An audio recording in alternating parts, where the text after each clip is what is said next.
wabarakatuh. Saya Rukmatul Munawaroh dari Pendidikan Matematika kelas 5A.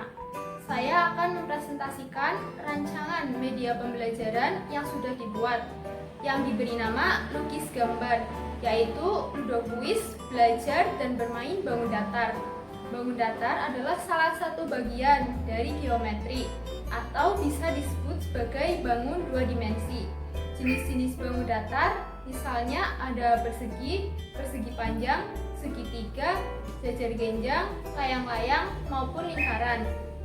Di sini saya akan menekankan pada keliling, luas maupun sudut yang berkaitan dengan bangun datar tersebut.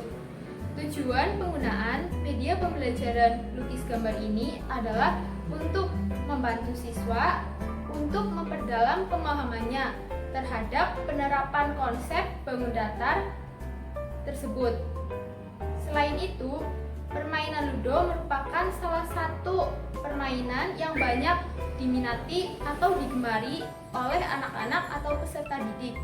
Sehingga dengan menggunakan media pembelajaran ini, diharapkan minat siswa akan semakin meningkat. Dengan menggunakan media pembelajaran ini, siswa juga akan merasa senang, apalagi dengan adanya hadiah atau reward yang akan diberikan guru kepada siswa yang menang. Hal ini tentunya akan menambah motivasi siswa dalam belajar. Pada penggunaan media pembelajaran lukis gambar ini, siswa akan mendapat beberapa pertanyaan atau soal yang harus dijawab. Dari soal-soal ini, maka siswa akan mendapat pengalaman mengerjakan soal atau bisa memperdalam materi dari penerapan bangun datar tersebut. Untuk melihat bagaimana cara penggunaan lukis gambar ini bisa kita simak pada video berikut.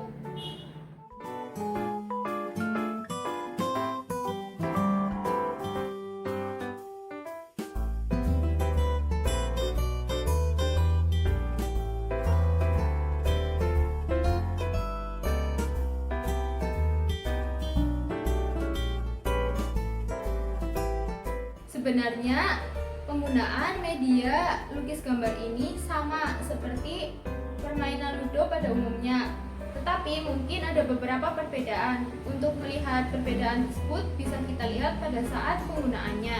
Nah, sebelum kita menggunakan media lukis gambar ini, kita harus mengetahui dulu apa saja yang dibutuhkan. Yang pertama ada papan ludo. Di dalam papan ludo ini ada kamar atau ruang ludo, kemudian ada petak jalan permainan, dan juga ada titik akhir permainan. Kemudian ada dadu, pion, saya menggunakan bentuk balok dan juga bentuk kerucut. Kemudian ada kartu pertanyaan dan juga kartu jawaban. Nah, untuk memulainya terlebih dahulu kita membagi satu kelas menjadi beberapa kelompok. Misalkan satu kelompok terdiri dari 3 peserta didik. Setelah menentukan kelompok, kita menentukan pemain ludo. Pemain ludo ini bisa terdiri dari 2 sampai 4 orang. Pemain ini merupakan perwakilan dari masing-masing kelompok yang sudah dibagi. Setelah menentukan pemain, maka pemain memilih salah satu warna yang tersedia. Di sini ada warna merah, biru, kuning, maupun hijau. Setelah memilih warna, pemain menempatkan pion ke dalam ruang ludo sesuai dengan warna yang dipilih. Misalkan siswa A memilih berwarna merah, maka menempatkan pion merah ke dalam ruang ludo yang berwarna merah. Begitu pula yang lainnya.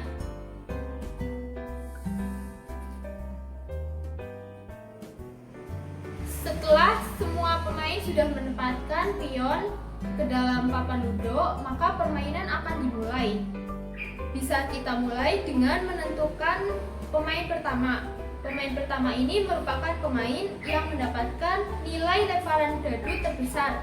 Misalkan pemain berwarna merah melempar dadu mendapatkan nilai 2, pemain biru mendapatkan nilai 4, pemain kuning mendapatkan nilai 3, dan pemain hijau mendapatkan nilai 3. Maka yang menjadi pemain pertama adalah pemain berwarna biru.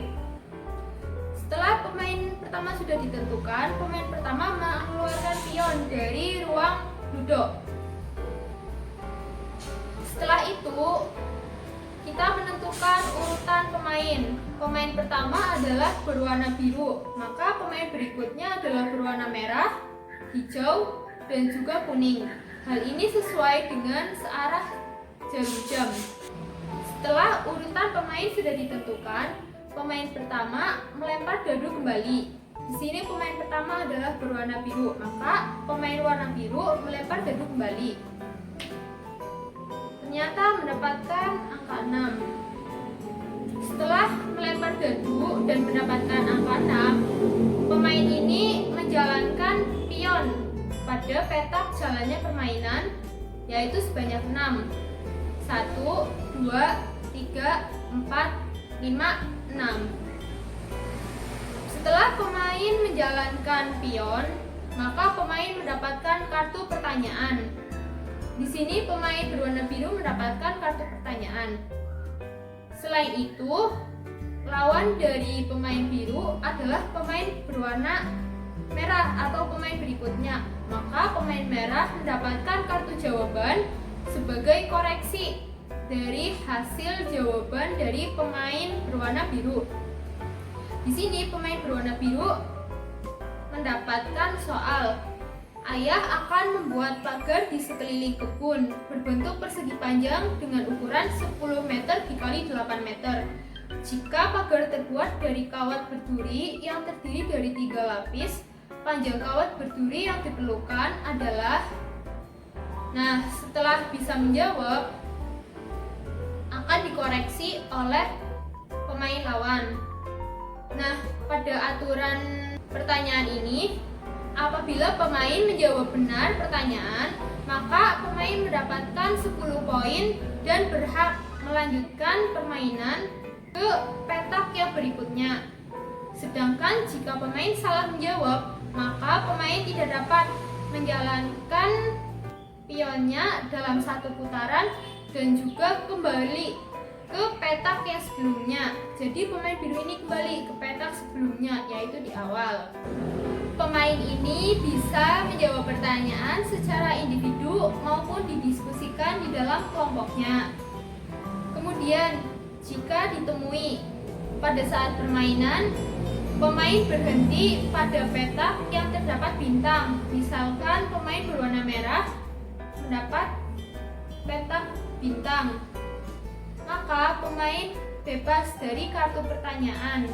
Kemudian jika ada lagi, misalkan pemain berwarna merah, pemain berwarna merah ini terdapat pada petak yang sama dengan pemain berwarna hijau. Misalkan pemain berwarna merah di petak yang sama dengan pemain berwarna hijau, maka pemain berwarna merah ini dapat kesempatan untuk mengambil salah satu kartu pertanyaan. Jika pemain ini berhasil menjawab kartu pertanyaan, maka lawan pemain harus kembali ke rumahnya. Sedangkan jika pemain salah dalam menjawab pertanyaan, maka pemain itulah yang harus pulang ke rumahnya atau ruang ludonnya.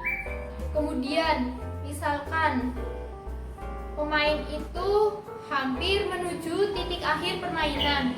Misalkan pemain berwarna biru hampir menuju titik akhir permainan.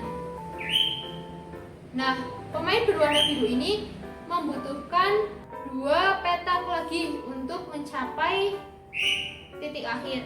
Maka pemain berwarna biru perlu membutuhkan nilai lemparan dadu yang bernilai 2. Tetapi misalkan tidak mendapatkan lemparan dadu bernilai 2, maka pemain berwarna biru tidak dapat menjalankan pionnya atau tetap berada pada petak tersebut. Jika pion pertama sudah mencapai titik akhir, maka dilanjutkan dengan memainkan pion kedua. Nah, permainan ini dilakukan dengan aturan yang sama seperti yang sudah dijelaskan tadi. Untuk memenangkan permainan ini, pemain harus memasukkan semua pionnya ke dalam titik akhir. Jika terdapat salah satu pemain sudah menang, maka pemain tersebut akan diberikan reward atau hadiah oleh guru yang sudah disiapkan sebelumnya. Jadi, pemain yang menang mendapatkan poin atau nilai dan juga hadiah atau reward dari guru, sedangkan pemain yang lainnya tetap mendapatkan poin yang diperolehnya.